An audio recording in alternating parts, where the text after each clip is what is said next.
he came back on. Power had gone off. So he came back on, and it was at 12:15. We had 15 minutes where we didn't have anything. So, yeah, it's tough to come on when there's of choice for a new generation of Tri-City sports fans, and the name of the program is Tri-City Sports Now, and we own the Tri-Cities on 1420 WEMB Sports Radio, Tri-Cities, and blah, blah, blah, blah, blah.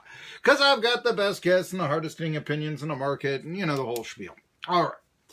Today's show, Alex Doherty. Actually, there was a phone glitch. Speaking of machines, I called the wrong number, so he's going to join me today instead of yesterday at 1:15. They're tied for first place, but they've got to finish with 1 point more than the Jets have, the Winnipeg Jets, the old Atlanta Thrashers. All right. Of course, the Winnipeg Jets, it's not the franchise, the Randy Carlyle, Timo Salami, all those guys, Bobby, not Brett Hull, back in the day, those sort of guys. All right. They were out there. Keep getting good luck. Wild beat the Jets to put them in a first place tie, although they lose out on the tiebreakers. So, like I said, and then the Blackhawks last night defeat St. Louis. That means that the Blues, the two left to play, they're still a point back of the Preds and the Jets for the race for it. Because if the Preds, the Blues don't get any of the tiebreakers, but they're still in it. They got two guys. Let's just say they win both games, and the Predators and Jets lose their two last. Works out like that. So I'll talk to Alex Doherty on the forecheck.com. Excuse me, he's not on the forecheck.com. I keep making that mistake. I am very sorry to the people at A to Z Sports Nashville, because that's who he writes for these days.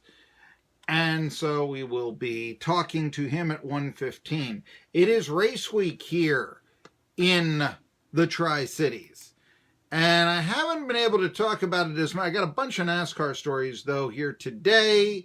Can the Bushes continue their dominance? They're going to celebrate the 40th anniversary of Dale Earnhardt's first Cup win. That being back, I've got the credentials. Will be there. Stuff. I'm very excited about the whole shebang. When I sing for Shadazy or something, I'm from Utah all of a sudden. No.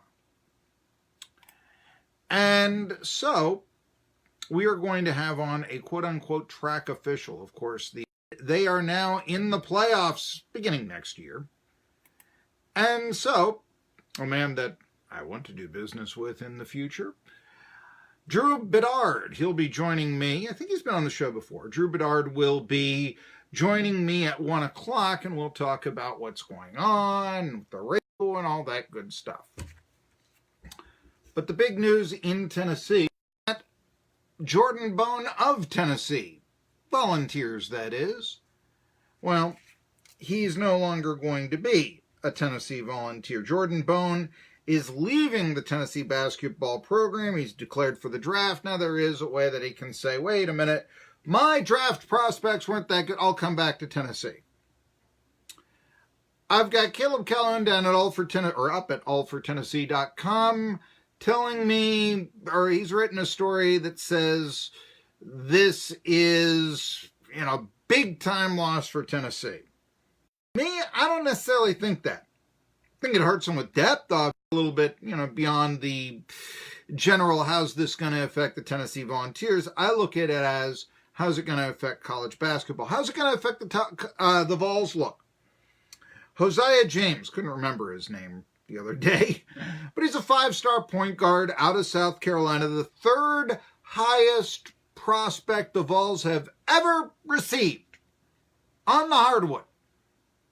And I don't know, does that go back to the Bernard King days? I mean, we could ask that, but he's supposed to be a good prospect. Now, I tell you all the time, look, don't about these recruiting rankings. You never know when a guy's going to be a bust.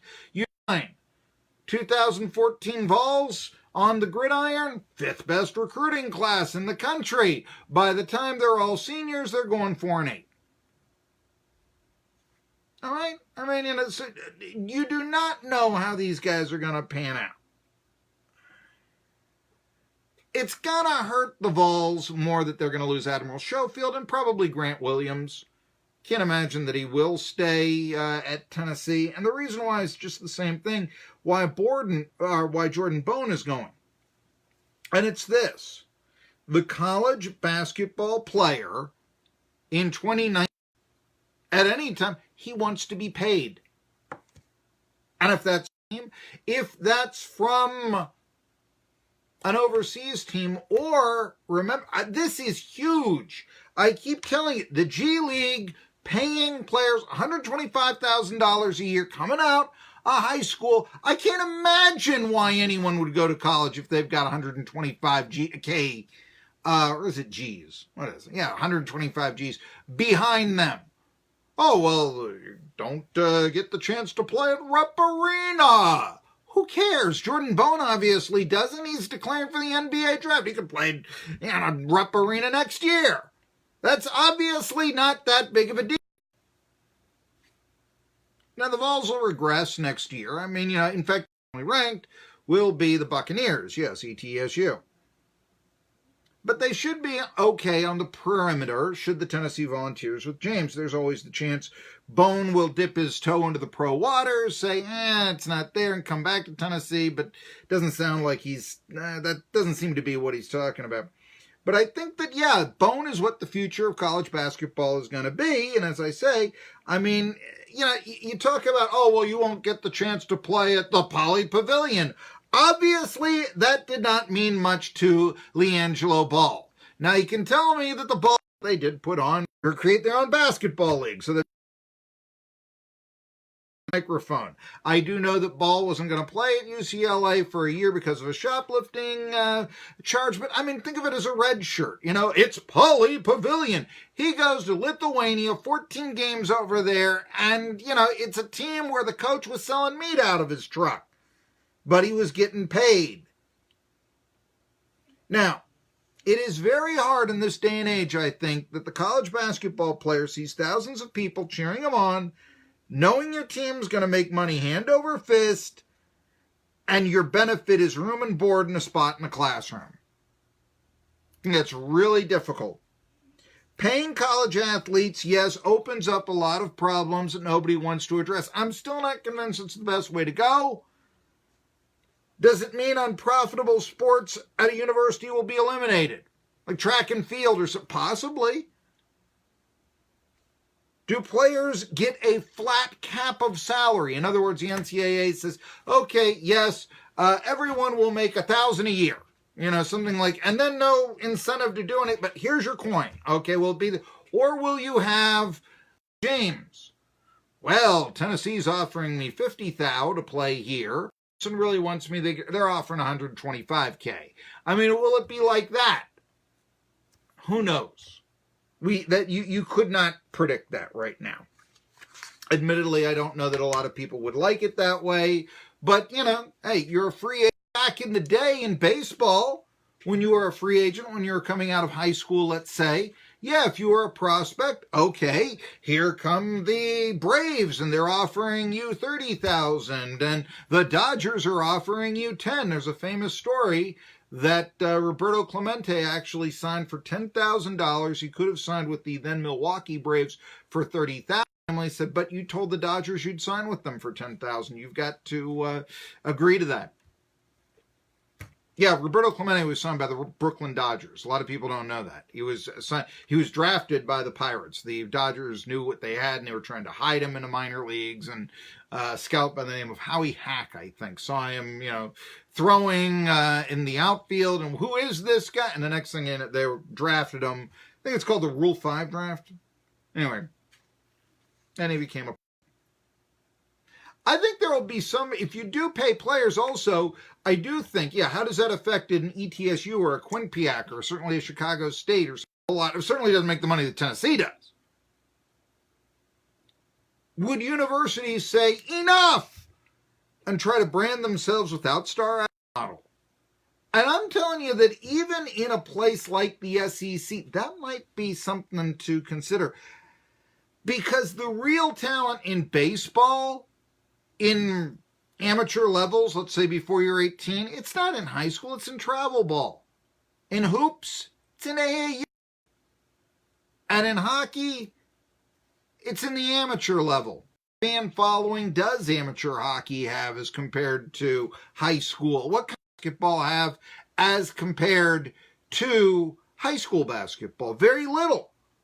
And that's what college basketball keeps, promoting when they talk about the G League. Now, last year, teams in attendance with 4,000 a game.